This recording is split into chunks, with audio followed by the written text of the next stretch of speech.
Now, the Issa High School swim meet scheduled for this Friday will see the continued requirement for all participants to be vaccinated against COVID-19. This was confirmed to TVJ Sports by Issa President Keith Wellington.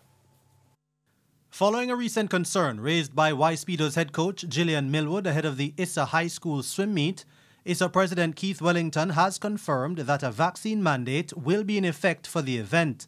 Wellington told TVJ Sports that the association has reached the decision based on what they see as a success it has brought in other competitions thus far.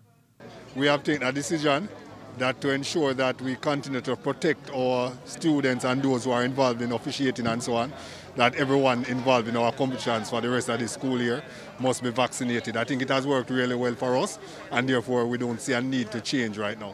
Millwood lamented the fact that Issa's decision doesn't reflect the policy of local swimming's governing body or that of schools across the island. You know, the athletes have had a good time. They've gone abroad and represented their country. Yeah, Issa is just making this a thing, even though schools and the association haven't. So, it's, like I say, it's just their decision and people operate within the parameters of that. And Millwood says while it's unfortunate for some swimmers, they'll have to find other opportunities to compete. Remember, you know, there are people who missed out on their last year of Carifta because of COVID.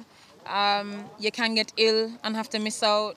You know, there are just certain things that you take a decision and you just know, you know, this is the way, and we just find other opportunities to make sure that you thrive, because it's not a reflection on your ability. It's not a reflection on your love of the sport. It's just a decision that you've taken on whatever the principle is, and you go forward. In the meantime, Wellington says that other sports will be faced with similar requirements, at least for the foreseeable future. We intend to have other competitions during the course of this year, and that will be a policy that we will organize these competitions for students and officials who are fully vaccinated. Participants in the ongoing schoolboy football competition also faced a vaccination requirement.